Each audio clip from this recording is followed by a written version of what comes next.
మా ఛానల్కి స్వాగతం. చూస్తున్న వీక్షకులకు ప్రేక్షకులకు ప్రియ కాళ భైరవ భగవద్బంధులకి స్వాగతం పలుకుతూ మమ్మల్ని ఎంతగానో ఆదరిస్తూ ఉండబడినటువంటి ప్రియ సోదర సోదరీమణులకు అందరికీ కూడా నూతన ఆంగ్ల సంవత్సర శుభాకాంక్షలు. 2025వ సంవత్సరానికి స్వాగతం పలుకుతూ ఈ 2025వ సంవత్సరంలో అందరికీ శుభం జయం లాభం జరగాలని కోరుకుంటూ అందరిపైనను నరదృష్టి నివారణ అదృష్టాన్ని కలిగించేటువంటి కాళభైరవ స్వామికి ఆశీర్వాదాలను కోరుకుందాం. అలాగనే 2025 1-2-4-6 అనేటువంటి పరిస్థితుల ప్రకారంగా పూర్తిగా కలిపినట్లయితే 5-4-9 అవ్వడం వలన విశేషమైన పూర్ణ సంఖ్య అంటారు. 2025ని పూర్ణ సంఖ్య అంటారు. తారీఖును నెలను కలిపినట్లయితే 11 సంఖ్య మంచి లాభ సంఖ్య రాబోతుంది. కనుక ప్రభుత్వ ఉద్యోగ ప్రయత్నం చేసేవారికి, ప్రభుత్వ ఉద్యోగంలో ఉండబడినటువంటి వారందరికీ చాలా శుభ పరిణామము అని గమనించగలగాలి. అలాగనే మనకు ఈ 2025వ సంవత్సరము బుధవారం రోజు ప్రారంభమవడం, ఉత్తరాషాఢ నక్షత్రం అవ్వడం వలన విపరీతమైన రాజయోగం అందరికీ కలిసి వస్తుంది అని చెప్పగలగాలి.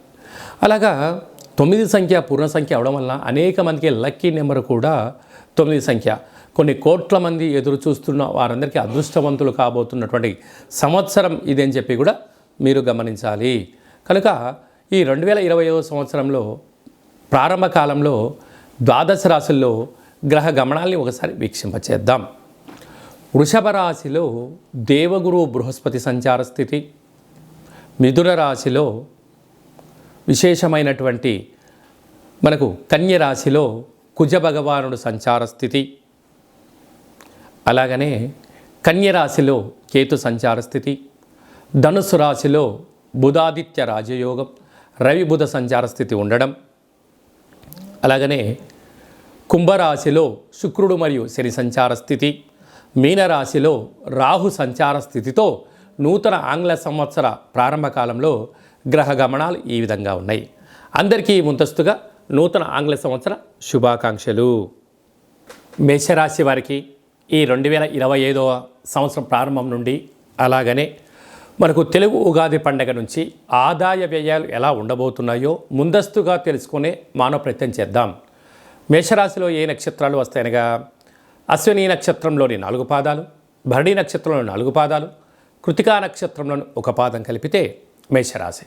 చాలామందికి పుట్టినటువంటి కాల సమయంలో డేటా బర్త్లో ఉండవు కనుక పేరు యొక్క మొదటి అక్షరాన్ని అనుసరిస్తూ ఆ రాశిని తెలుసుకునే ప్రయత్నం చేద్దాం. చు, చే, చో, లా, లి, లు, లే, లో, ఆ అక్షరాల వద్ద మేషరాశి జాతకులే. మేషరాశి యొక్క అధిపతి కుజ భగవానుడు. వీరికి ఆదాయం 2, వ్యయం 14. అంటే మేషరాశి వారికి ఈ సంవత్సరంలో మే తర్వాత ఏళ్లనాటి శని ప్రారంభం కాబోతుంది. ఆ సందర్భంగా కూడా మనం గుర్తుపెట్టుకొని అనవసరమైన ఖర్చులు అధికంగా ఉన్నాయి, ఆదాయం చాలా తక్కువగా ఉంది కనుక వీలైనంత వరకు ఖర్చులు తగ్గించుకోవడం, ఏదైతే అవసరాల నిమిత్తం కొద్దిపాటి హార్డ్ వర్క్ చేయడం, ధర్మబద్ధంగా ఉండడం, ఆధ్యాత్మికంగా ఉండగలిగితే ఖర్చులను నివారిస్తూ విశేషమైనటువంటి అప్పుల పాలు కాకుండా ఉండడానికి అన్ని జాగ్రత్తలు తీసుకోవాలని చెప్పి జ్యోతిర్విజ్ఞానం తెలియచేస్తుంది. అలాగనే రాజ్యపూజ్యమవుదు 5, అవమానం 7. అనేక బంధువులు సమాజంలో అనేక మంది మీ పైన వ్యతిరేక భావాల ఎక్కువ పరిస్థితుంది కనుక వీళ్ళంత వరకు అనొద్దు, అనిపించుకోవద్దు అని చెప్పి కూడా మీరు గమనించగలగాలి. అలాగనే అశ్విని నక్షత్ర జాతకులకు ఆగస్టు నుండి డిసెంబర్ వరకు మధ్యసున్న కారణం చేత మనోవేదన, అనారోగ్య పరిస్థితి పొంచి ఉంది, తస్మాత్ జాగ్రత్త. అలాగనే ఈ సంవత్సరము అంటే మనకు ఉగాది పండుగ నుంచి రాజు రవి భగవానుడు అవ్వడం, అలాగనే ధాన్యాధిపతి కుజుడు అవ్వడం వలన మేషరాశి వారు ఎరుపు రంగు వస్త్రాలు కానీ, ఎరుపు నేలలు కానీ, ఎరుపు ధాన్యమైనటువంటి కందులు, ఎండుమిర్చి అనేటువంటి ఎరుపు పంటకు వీళ్ళకు మంచి ధనధాన్య సమృద్ధి కలిగే అవకాశాలు చాలా అధికంగా ఉన్నాయి. అదే కాకుండా వ్యవసాయ సోదరీమణులకు, మార్కెటింగ్ రంగంలో ఉండబడిన వారికి, అలాగనే బిజినెస్ చేసేటువంటి వారికి, ధాన్యపు వ్యాపారం చేసేవారికి ఈ సంవత్సరం చాలా అధిక ఆదాయం ఉందని చెప్పి కూడా గమనించాలి. అలాగనే వృక్షాధిపతి కూడా కుజుడే.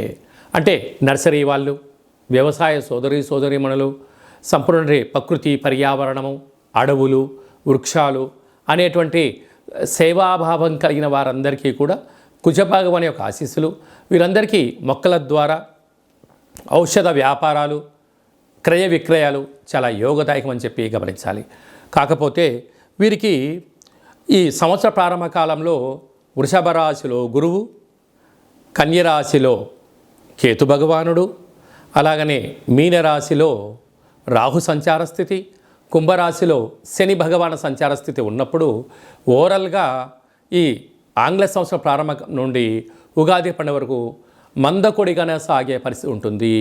కనుక తొందరపాటు నిర్ణయాలకు ఇది అంత సరైన సమయం కాదు. నూతనమైన పెట్టుబడులు, వ్యాపారాలు ప్రారంభించాలి అనుకుంటున్న వారందరికీ ఇది మంచి శుభ తరుణం.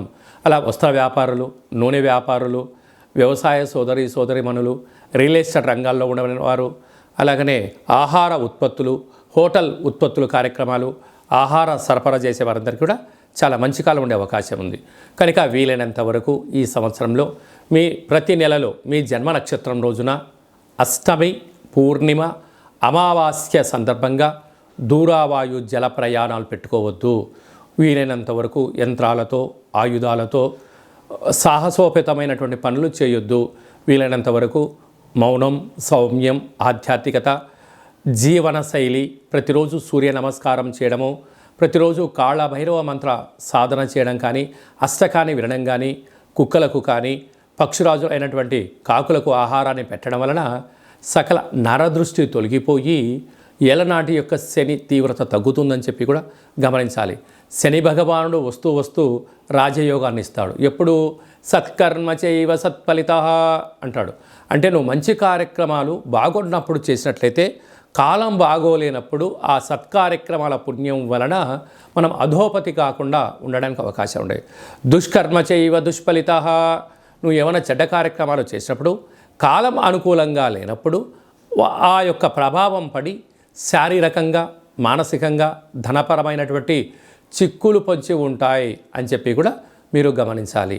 కనుక మేషరాశి వారందరికీ కూడా ఎన్నో రకాలమైనటువంటి ఇబ్బందుల కాలంతోనే ప్రారంభమవుతుందని చెప్పి కూడా గుర్తుపెట్టుకోగలరు.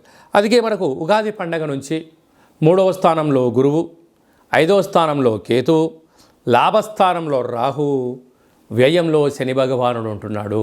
కనుక కాలానికి అనుకూలంగా మనము సత్కర్మలు చేపట్టి మనకు మంచి ఫలితాలు కూడా తెచ్చుకోవచ్చు అని చెప్పి కూడా గమనించాలి.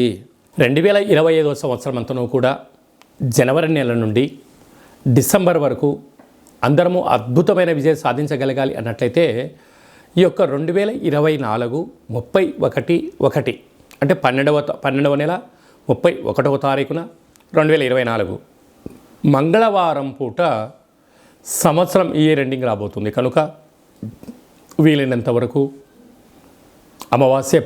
అమావాస్య పూట ఎలాంటి పరిస్థితులు ఉంటాయో ఈ 31/12/2024 మంగళవారం రావడం వలన దూరావాయు జల ప్రయాణాలు పెట్టుకోకపోవడం, విందులు వినోదాల్లో పాల్గొన్న సక్రమంగా ఇంటికి చేరుకునే మానవ ప్రయత్నం చేయండి.